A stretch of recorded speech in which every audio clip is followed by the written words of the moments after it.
Mais um princípio para a gente, o princípio da inalterabilidade contratual lesiva.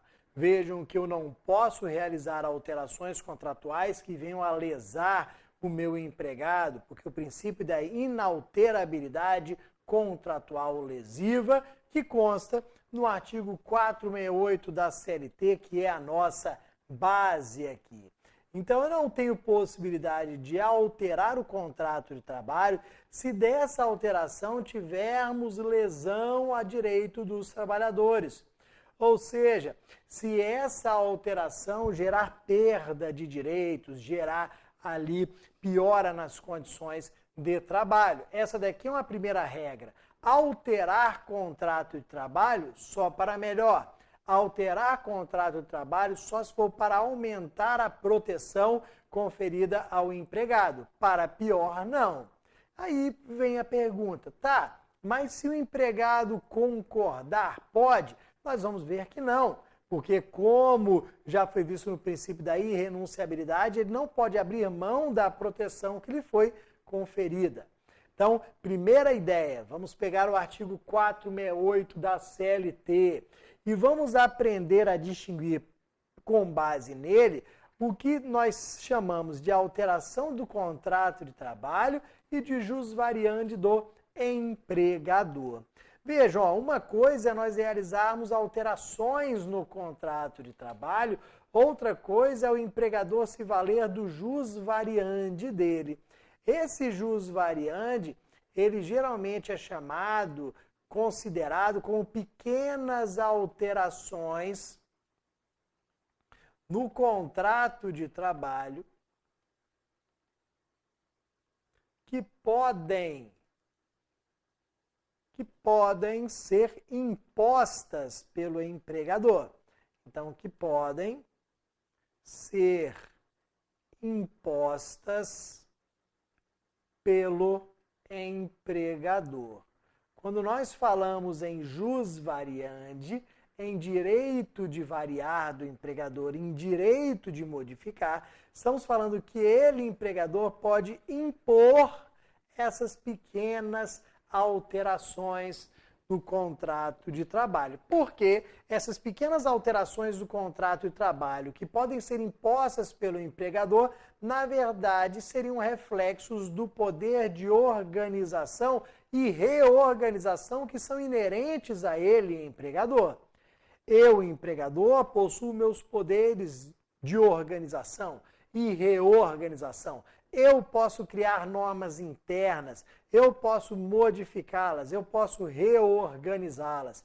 Pequenas alterações do contrato de trabalho que não retiram direitos, que não prejudicam os empregados, podem ser por mim impostas a você, meu empregado, porque essas alterações, elas não atrapalham o empregado. Essas alterações decorrem do chamado jus variandi do empregador. Claro que às vezes é difícil você saber se é jus variandi ou não. Às vezes nós temos aqui discussões doutrinárias e jurisprudenciais se determinada modificação foi ou não decorrência do jus variandi, se podia ou não ser imposta. Claro que isso muitas vezes é um grande problema, mas para nós que estamos analisando na teoria aqui, vamos ficar com a ideia de que essas pequenas alterações, nós vamos ver daqui a pouco alguns exemplos, mas essas pequenas alterações podem ser impostas. Como, primeiro, horário de trabalho. Você trabalhava de 8 às 17. Pô, gostava que aí você acordava lá pelas 6h30 ou 7 horas, porque você morava perto do seu trabalho. Pô, 8 às 17 era perfeito, excelente. Saía às 17 horas ainda, estava claro. Pô, no horário de verão, você saía quase que no meio da tarde. Praticamente dava aquela corrida na praia e você simplesmente adorava. Daqui a pouco eu venho e falo, você vai entrar às 7 horas a partir de agora. Ah, mas 7 horas é cedo demais, não sei o quê. Eu, empregador, estou impondo essa modificação a você. Eu não estou perguntando se você concorda em entrar mais cedo, não, eu estou simplesmente impondo a você. Você que gostava de sair cedo, Você agora vai sair às 18, 19 horas. Ah, mas já vai estar escuro, não vai dar para fazer nada. Problema seu.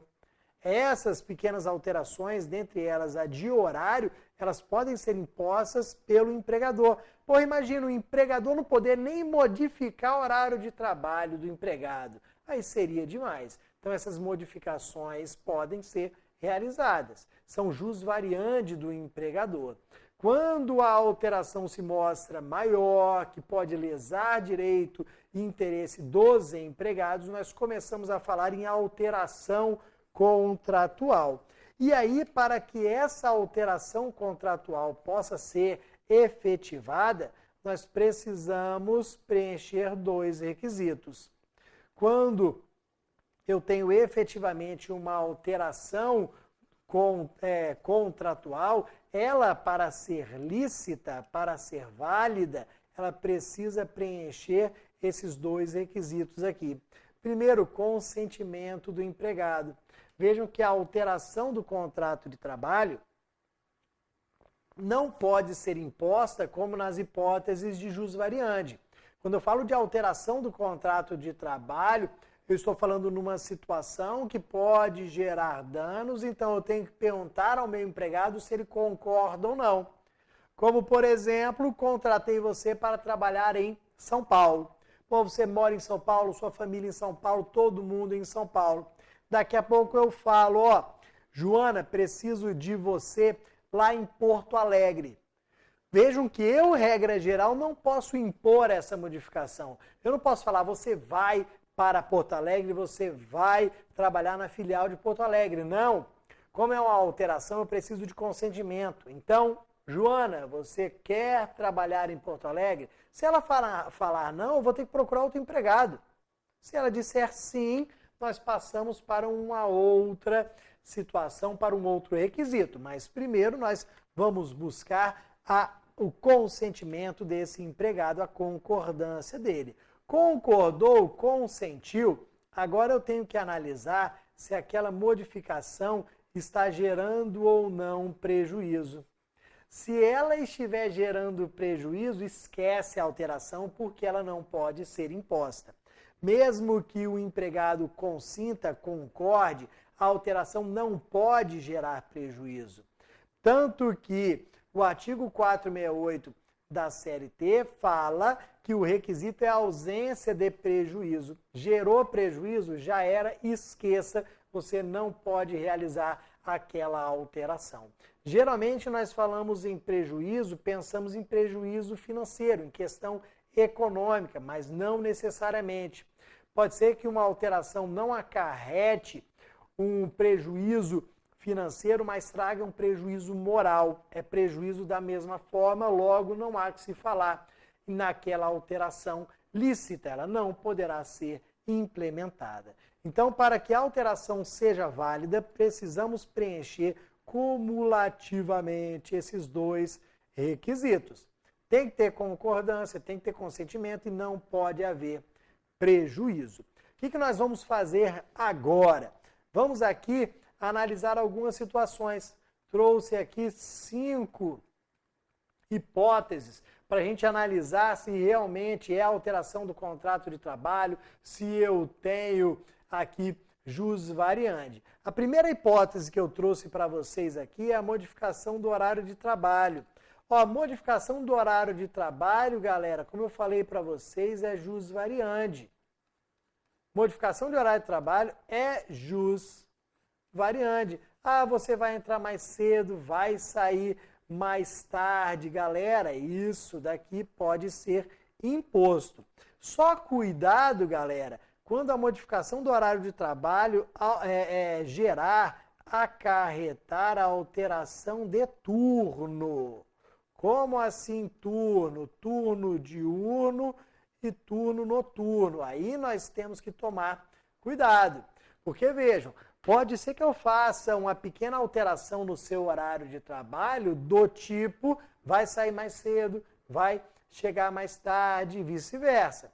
Agora, pode ser que a minha alteração de horário de trabalho seja mais substancial de forma a alterar o seu turno de trabalho. Ó, você trabalhava de dia, eu vou te passar para a noite. Você trabalhava de noite, eu vou te passar para o dia. Aí nós temos que tomar cuidado, porque aqui eu tenho uma situação diferenciada. Olha as duas situações que podem surgir. Você trabalhava de noite, eu vou te passar para o dia. Você trabalhava de dia e eu vou te passar para a noite. São duas modificações aqui diferentes. Noite para dia, dia para noite. Ó, da noite para o dia é jus variandi. Da noite para o dia é jus variandi. O que significa dizer que é jus variandi, te passar da noite para o dia? Não depende do seu consentimento, não depende da sua concordância. Você está trabalhando de noite, eu falo, ó, João, você vai passar para o dia. Passou. Eu não preciso de concordância.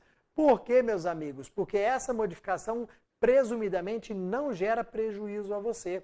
Não gera prejuízo a você porque trabalhar à noite é pior do que trabalhar de dia. Então eu estou te tirando de uma situação pior e estou te passando para uma situação melhor. Eu posso fazer isso daqui. Não depende do seu consentimento, não depende da sua concordância.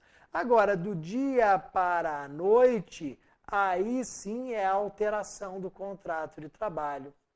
Vejo que do dia para a noite a alteração do contrato de trabalho depende do consentimento. Bruno, você quer trabalhar de noite? Não, obrigado, não gosto de trabalhar à noite. Ponto.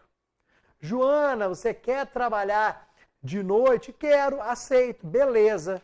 Ó, consentimento. E para evitar o prejuízo, o que vai acontecer com essa pessoa que trabalhava de dia e vai trabalhar à noite? Ela vai começar a receber o adicional noturno para evitar o prejuízo dela. Ok? Então vamos tomar cuidado com essa modificação aqui de turno de trabalho, noite para o dia, dia para o noite, porque nós temos entendimentos diversos, entendimentos diferentes.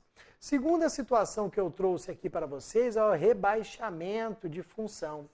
Rebaixamento de função eu já vou colocar aqui que não pode de forma alguma. Rebaixamento não pode, não é válido. O empregado não pode ser rebaixado. Por quê, meus amigos? Porque eu tenho uma presunção de prejuízo. O empregado que é rebaixado sofre prejuízo. Pode ser que ele diga, concordo com o rebaixamento. Pô, ele está concordando para não perder o emprego.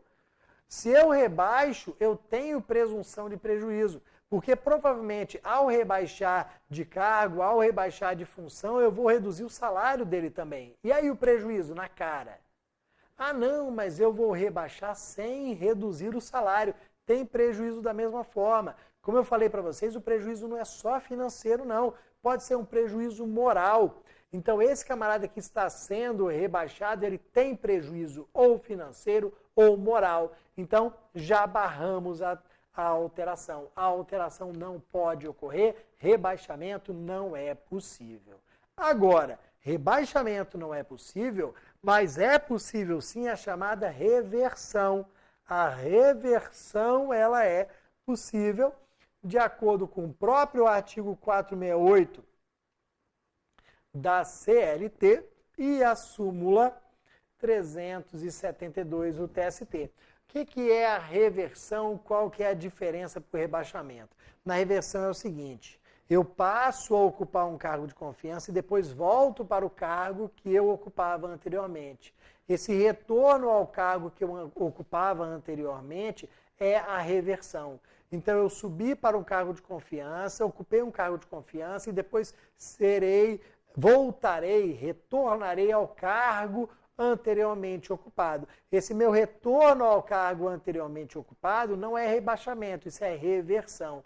A reversão é lícita. Se você pegar o parágrafo único do 468 da CLT, você vai perceber que essa reversão ela é totalmente lícita. Só que vamos lá, se eu estava num cargo superior, num cargo de confiança, eu estava recebendo mais. Eu estava recebendo gratificação pelo exercício daquela função de confiança. Quando eu reverto, quando eu volto ao cargo anteriormente ocupado, o que acontece com aquela gratificação? Regra geral, eu perco. perco a gratificação, porque ela era recebida enquanto eu estava naquela função de confiança. Então, regra geral, perdi a gratificação. Mas aí vem a súmula 372 do TST para falar o seguinte: se você permanecer naquela função de confiança por 10 ou mais anos, recebendo aquela gratificação, você até pode ser revertido, mas você não perderá aquela gratificação. 10 ou mais anos recebendo a gratificação de função. Fui revertido. Posso ser? Posso. Mas eu levo junto a gratificação. Eu não perco a gratificação. Eu sou revertido e continuo recebendo como se estivesse no cargo superior. Essa daqui é a ideia da súmula 372 do TST. Depois, para a gente já começar a finalizar o vídeo, a alteração da data de pagamento. O J159 da SDI1 diz que pode sim, que é lícita a modificação, a alteração na data do pagamento, desde que eu respeite aquele limite de 5º dia útil do mês. Se eu respeitar a regra do 5º dia útil do mês, eu posso modificar a data do pagamento. Ah, como assim? A empresa pagava sempre no 1º dia útil do mês, sempre, durante anos e anos e anos e anos. Um belo dia a empresa falou que passaria a pagar no 5º dia útil do mês. Passaria do 1º para o 5º dia útil. Está valendo? Tranquilo, beleza. Essa alteração ela é válida, porque o importante é não ultrapassar o 5º dia útil do mês, que é a regra que consta na CLT, ok? Para finalizar, galera, transferência do artigo 469 da CLT. Vamos ver só uma regra geral, porque depois teremos aqui dicas sobre transferência. Regra geral, galera, transferência é alteração, logo preciso do consentimento. A regra geral da transferência é o consentimento do empregado. Só que aqui eu tenho que diferenciar transferência de remoção. Uma coisa é eu ser transferido, outra coisa é eu ser removido. Qual que é a diferença? Na remoção, eu tenho a modificação de local de trabalho para o outro ali próximo. Eu sou, por exemplo, movido de uma filial para outra filial mais próxima. Tanto que eu não preciso mudar de domicílio. Se eu fui removido, eu não preciso mudar de domicílio. Ah, vou pegar mais ônibus, vou pegar mais trânsito, vou gastar mais gasolina, mas eu não preciso mudar o meu domicílio. Quando eu mudo o local de trabalho sem necessidade de mudança de domicílio, eu tenho remoção. Remoção, galera, é jus variandi. Ó, remoção do empregado é jus variandi. O empregado foi removido, isso é jus variandi. O empregador remove, determina a remoção.